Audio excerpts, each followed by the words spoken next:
As you start to get bigger than yourself, there's just that cap. I think Ray Dalio talks about it, like 0 to 50 is just as hard to grow from 50 to 1,000 because you got to overcome that idea that you can talk to everyone you work with and that you can understand them all and have a relationship with them all.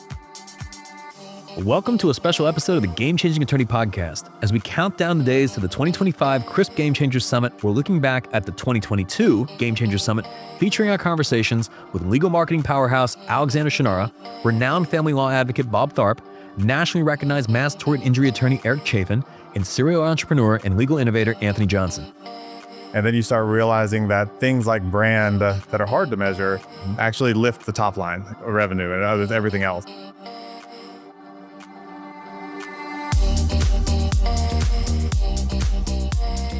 I'm Michael Mogill, founder and CEO of CRISP, the nation's #1 law firm growth company. I've built my business through practice, not theory.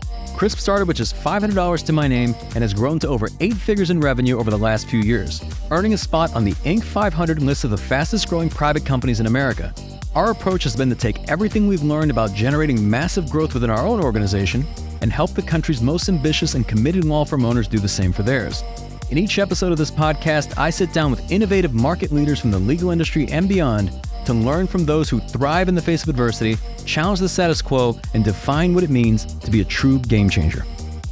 Every year, the most committed law firm owners in America convene at the CRISP Game Changers Summit in Atlanta, Georgia for 2 full days of world-class speakers, transformational law firm growth strategies, unparalleled networking, and unforgettable experiences. The road to the summit starts here. From now until the 2025 Game Changer Summit taking place this November, join us as we relive and revisit some of our favorite moments from past summits. Today, we're looking back to the 2022 Game Changer Summit, where an all-star lineup of diverse thought leaders join me on stage to discuss why client experience becomes a key differentiator in competitive markets, why leadership's true job is connecting motivators to vision, and how community engagement and values build trust over time. To me, the way to compete in terms of the Wall Street money coming in is to create the best client service so that when the clients need an excellent trial attorney, they're with your firm because the trial attorneys believe in your culture, what you're able to do. The catastrophic injury case, they know how to handle the clients, how to counsel them, not just getting them through the trial, but to help them heal as well. That's coming up on the Game Changing Attorney Podcast.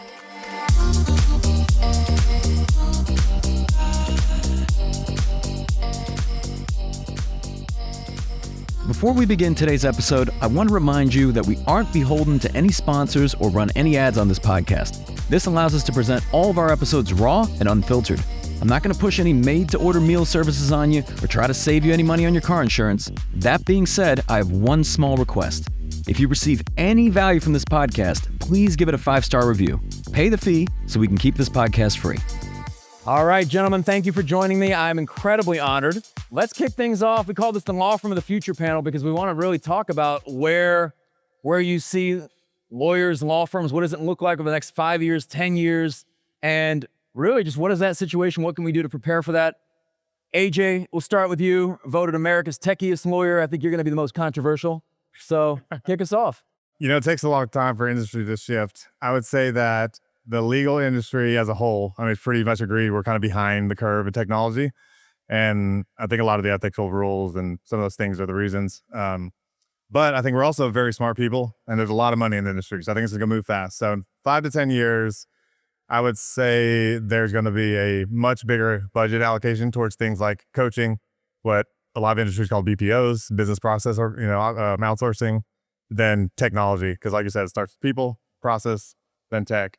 So I think we'll automate a lot of things. Like I've always said, moving a paragraph from here to there should never be something you get paid for as a lawyer. It was very controversial when Rocket Lawyer and those guys were coming out. But I think there's value in fighting for the clients and some of the consulting and thinking and decision-makings we do as a lawyer that should be valued more. So I think that's substitution happiness. All right. Anything off limits, gentlemen? No. Yeah. All right, Alex, I want to call on you. So we've talked about VCs, hedge funds, private equity coming into this space, and you talk about it, people think, hey, this is going to be some future thing. What's your experience been? Are these, are they real? Are they for real? Are they having these conversations? I knew he was going to ask me this question, but yes, so in investigating and trying to get an understanding of the ABSs and private equity, I spent a week in New York last week, and I met with several. And I was shocked at the interest that they had in coming in the legal space. And just being very honest and transparent, I had 45,000 cases, and I was offered a tremendous amount of money for my law firm. But a part of it was they wanted to also deploy some money behind it and keep me on for a number of years and build it out more nationally. Yeah. And then, Bob, I know you're data obsessed. If there's somebody on this planet who runs one of the most successful family law practices in the country, incredible focus on data, metrics, KPIs, where do you see that going in terms of leveraging data? I'd like to think that we're going to keep moving forward. When it comes to a practice, when VC comes in, when all these equity accounts come in, what they're really looking is at your numbers. And you need to make sure that you're hitting the fundamentals everywhere you can. So when I look at it, I sit there going, you really, if you're not already, you need to think about the business side of your practice. And we need to get over our fear of KPIs. I think a lot of people don't, what is it? We all do them. There's not a firm owner in here that doesn't have a KPI. At least they have a tax return. They have a profit. They have expenses. The trick is going, why do I have that profit? Why do I have this income? And then trying to improve every little step along the way. And Eric, yesterday, Kevin O'Leary was talking about actually even John Morgan was saying that when he's looking at potentially acquiring another law firm, he's really looking at the people and the importance of culture. And I know this is something that you've heavily emphasized at Chaffin Luhana, if you could speak to that.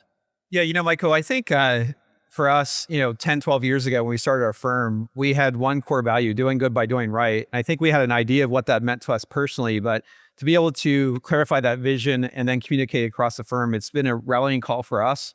I think it's actually something now, 15 years ago, 12 years ago, you didn't see many law firms working in the communities, having a foundation, showing what they're able to do for impact for their clients, but then more broadly, it's something we've been doing since day one. And I think it is something that we all feel good about. It actually is something we have to do because of tort reform. And I think it's only gonna get worse is the Google law firms, the other firms that are there and just so big and people feel like numbers. I think the more we can show that we're involved in the community is just critically important. And I think for us, our team, many of you are here. I'm so happy that our team was able to come. Chris, thank you for including them. And it's something we really rally behind. And Alex, so I don't know how many people know this. I mean, many people know you as a very aggressive advertiser with a lot of billboards, doing a lot of traditional media for years. You've grown the brand, but I don't know that a lot of people know how you've shifted your budget allocation in terms of media over the years, if you could speak to that. Yeah, well, up until 2017, we were 100% traditional. The only term I knew was SEO.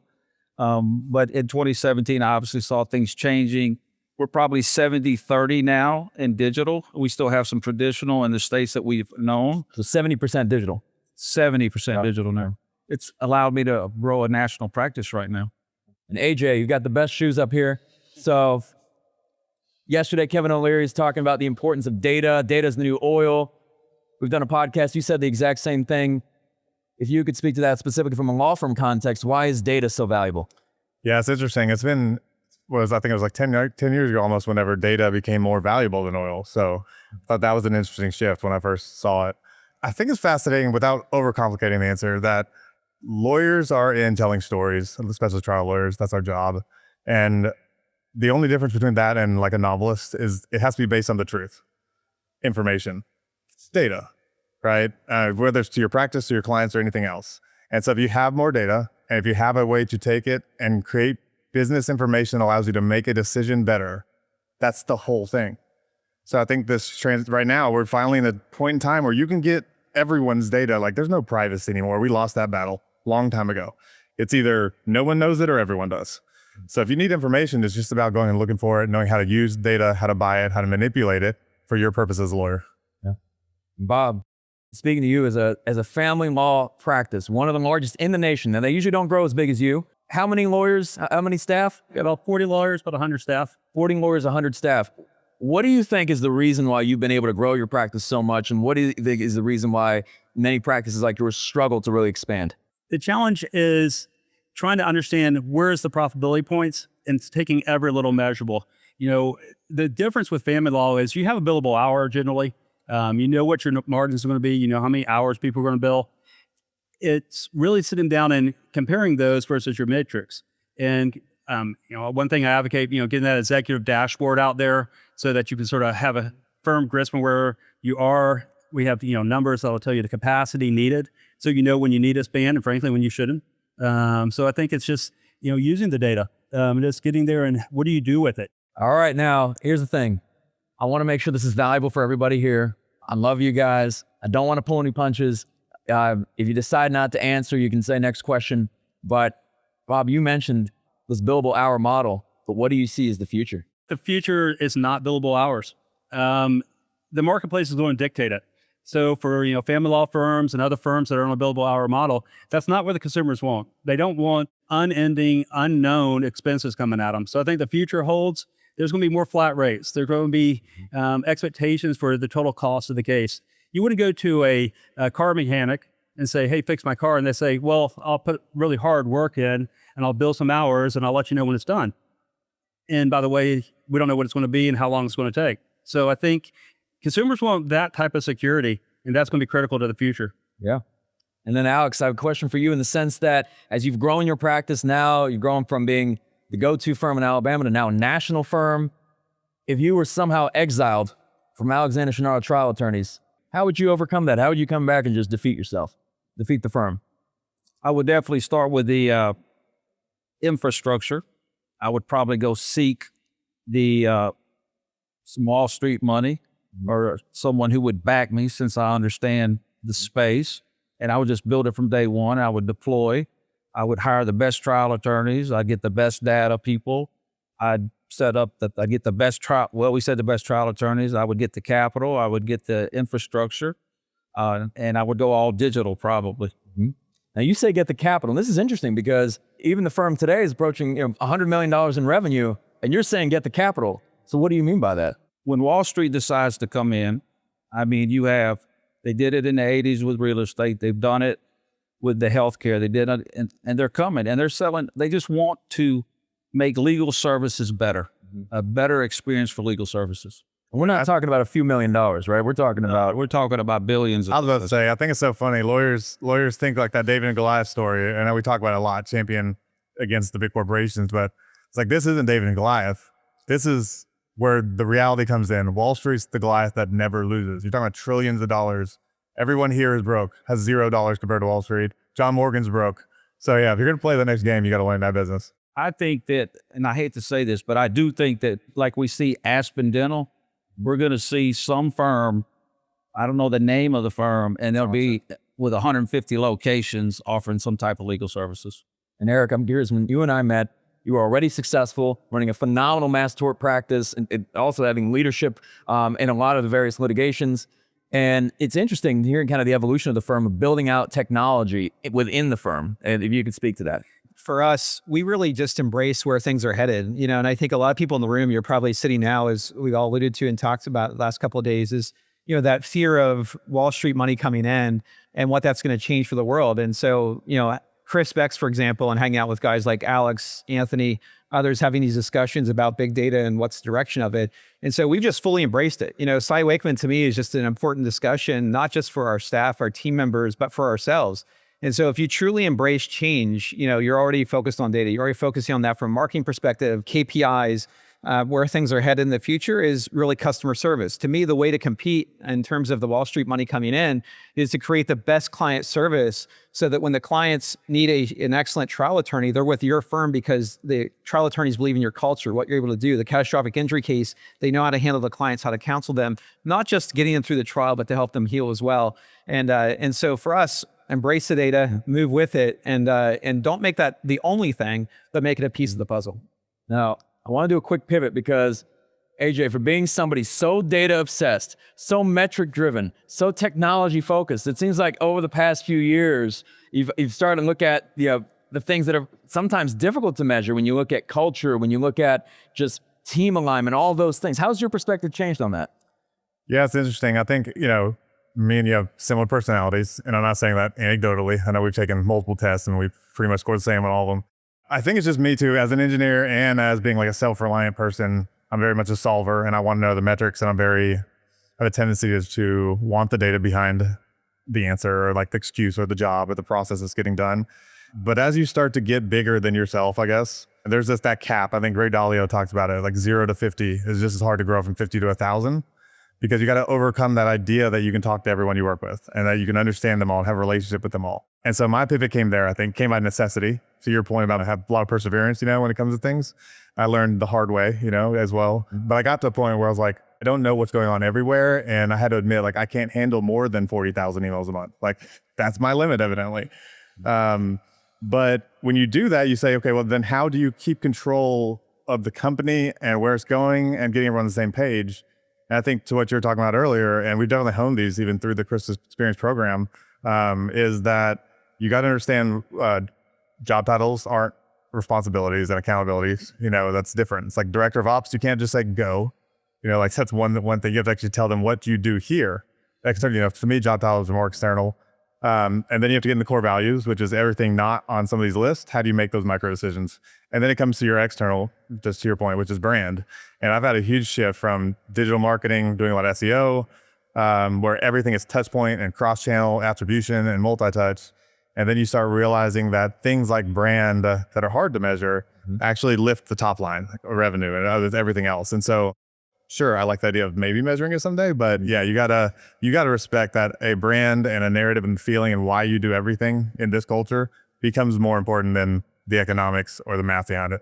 Yeah. Let's talk about that. Let's talk about brand. Bob, you've had involvement. I know you tied in with the Georgia Bulldogs and a few other affiliations. What's been kind of your strategy as far as growing the brand?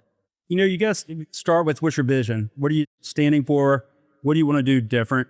I think growing the brand is just who you are, and you want to get it out there and explain your way of doing things. That's why we started the M&T way as our process internally, how we're going to do stuff. It's also external. It tells clients what you should expect when you come here. And I think it's critical that you stand for something. There's a lot of different ways to approach a case. In family law, there's firms that will fight hard. There's ones, though, that will try to settle too quickly. You got to find what you want to stand for. What is that unique buying proposition that you talk about? And Alex, I know you've kind of undergone a brand shift, right? For many years, being known as kind of the volume-based advertiser. Now, I mean, you quite literally renamed the firm Alexander Shunnarah Trial Attorneys.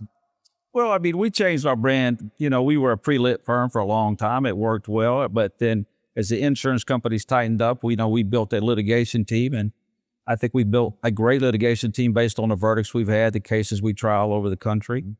But I mean, we are a brand. And, mine is kind of synonymous because my name and my firm is the exact same. But, it's what do you stand for? Excellence, excellent legal services. We'll fight for you. We'll go to war for you. And to actually back up everything you say and do. Yeah. So I'm curious actually to follow up with that. It's interesting you made that shift, and we talked about this, even John Morgan seems to be making the shift away from pre-lit to focusing on trying cases. And why is that? Is something change coming? Well, I mean, if you wanted to do it from a data standpoint, if you looked at it from a data standpoint, I mean, there's no doubt that anyone in this room will tell you, you're going to settle the cases for more money if you litigate the cases. Insurance companies just make business decisions. And honestly, right now, they're defending them, they're denying them, they're delaying them. So we're forced into litigating them. And Eric, I'm curious, just as you've grown the brand, you've also had partnership with Najee Harris, and how would you define the Chaffin brand? Yeah, look, I think for us, we defined the brand very early, doing good by doing right. It's a focal point for our core values.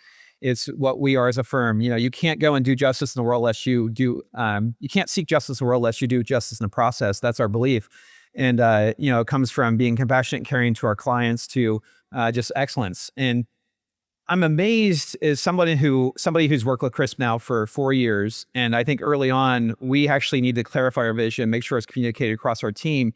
But now I've taught some intensives for Crisp for about a year now. And I think 2 different groups, about 50 lawyers in each group. It's about 100 different firms, I think, something like that. And I'm just amazed by the lawyers that come up to me and they say, I've lost sight on why I'm doing what I'm doing. It's become about the money. It's become a grind. My team doesn't enjoy it. We're not enjoying it. And so if you don't know what you're about, and believe me, I'll first to say, like, at some point I've got lost in that myself. We all do. You become complacent, figure that out. Do that vision day with Crisp. It's been phenomenal for us. That was about 4 years ago. And it's the rocket fuel, as you described for you guys at Crisp, Michael. It's been really great for us. Now, the thing that's always impressed me about all of you is just the fact that you're all very successful. You could have egos the size of this stadium, and who could blame you? But how have you remained humble and open and willing to share and transparent, all these different things? Eric, we'll start with you. I'll ask everyone. Yeah, look, it's something that, as I said to you, Michael, and I think our podcast, it's someone. I'm 51 years old, and for about 40 years, I actually didn't openly talk about the fact I was sexually abused at age 5. And so now I'm actually able to talk about it. It's something that, I think the first time I spoke about it publicly was after a glass walk at a Crisp X group. Guys like these guys and others, certainly the safety of actually being able to speak publicly about it was really important to me. And so going through that, I mean, you carry a lot. You carry insecurities, as David Goggins would say. And, just staying humble, I think, is understanding that everybody goes through some adversity in their lives. We can all identify with it. Looking out the crowd and seeing familiar faces, I know the struggles of many people in this room. And so, if you're kind with yourself, kind with others, it's the best dose of humility. And we're all human. And Michael, I applaud you for your vulnerability. I have to say, back in 2018, when I was at a summit, sitting in chairs like all of you here, and seeing Michael, who is a great salesperson. Candidly, Michael, I think I've said this to you, I was a little turned off because I'm not a salesperson in that way. And I've come to learn that, you are a really genuine, caring person, as is Jess. And as I said, it's you guys create a safe place for people like me to be vulnerable. And I think as individuals, as leaders, unless you really deal with those things for yourself, you can't be the best leader, can't be the best spouse, you can't be the best father. And so I'm really grateful for that. Thank you. Thank you. Thank you. There you go. Well said. Alex, how do you remain humble? Well, I believe that ego stands for edging God out. If you don't humble yourself, you'll be humbled. I don't think you'll be very successful in business. But, you were asking earlier, the reason that I stay motivated on a daily basis is I feel that, I truly mean this. I have a responsibility to 125 attorneys and 400 staff members, and a lot of people rely on me, my family. And if that doesn't get you motivated, then nothing will get you motivated. And I take that as a serious responsibility. In regards to continuing to learn, I guess I'm smart enough to understand that I don't know everything. I really don't know too much, but I want to, if I may, just for a second, understand the time is, when I joined Crisp about 4 years ago, Michael has been instrumental for my firm in 4 years. He has made us much better. I truly believe this. I've always said, if you can have an A+ person in every seat and not get any more cases, that we would double our revenue. I think it could triple, but we'll just say double. And I know what that means. And so with your help, and I want to thank you sincerely, teaching us how to hire people properly, putting in the KPIs, building our C-suites and our infrastructure. I think you're a big reason that in just 4 years, we went from about 50 million in revenue to 80 million. And thank you. Thank you. Thank you. All right, Bob. I never think about it in terms of where I am. I always think about where I want to be. What was the mission of our firm? One of our key principles is we want to improve access to justice. I look at the family law field and, 50% are unrepresented. They can't afford an attorney of any type. One of our goals is to find a way to minimize that, find a way to help people across the board. And it's not easy, but I feel like my mission's so far to go. I don't even pause to think about where we are. I got a great team, and I appreciate the folks that came here today. It takes a step. It takes a village. It really does take everyone rowing in the same direction to get to where you want to be. So I don't really think about it. Just think about what can we accomplish tomorrow. Yeah, that's right. AJ. That's interesting. Do you know when we met, Michael? Do you remember? It's funny. I had to look it back up to confirm, but you called me through a tech buddy. I think pitching me like Facebook advertising or something like that at the time. And it was like 2014. Yes. I think you were still shooting some of these videos. Yep. And then it took very many years later before, Chris, we started working together. So I've seen the same journey for you. We're very similar persons, like personality types. So like I also get that vulnerability is like one of our hardest things to do with our personality types. And so I was thinking the same thing, even like sharing stuff about your family and getting into your values. And that's leading me up to the humility is that I call my 3 daughters my social experiments. Because it's always interesting when you get into very complicated things at work and you go, who'll give you an honest answer? Kids. So you boil down the question to something they'll answer you, and it's very interesting to hear their feedback. It also gives you a lot of insight on how the world is very different. It's going to make me sound old, like not your dad's world. But so I think about in two reasons why people go the wrong way that I wasn't smart enough to learn, until much later on in life. But I think with everything in social media, everything going on in the information gathered right now, to your point, the first thing in the pyramid you can do is to have freedom and money. And so when people think that way, most people don't get there. So that's like, that becomes that only thing. And that's very misleading just from a purpose standpoint, you know?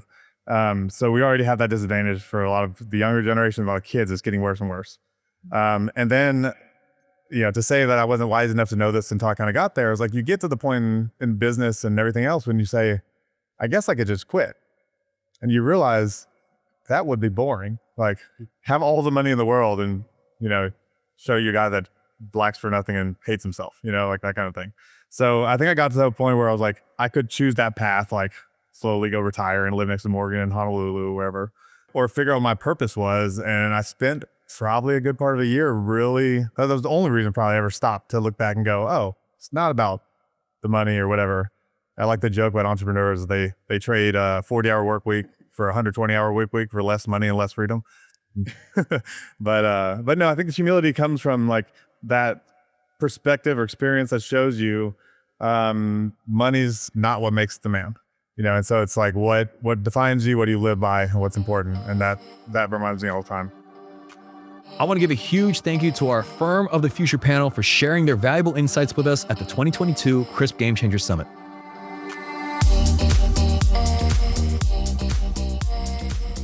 If you found this episode valuable, here are 3 free ways that I can help you grow your law firm. Number 1, download the first chapter of my book absolutely free at GameChangingAttorney.com.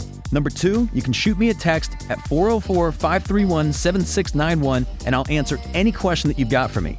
And finally, number 3, if you can leave this podcast a 5-star review, it'll help us gain access to more influential thought leaders and bring their lessons learned here to you. For more information on this episode, see the show notes in your podcast app or visit legalpodcast.com.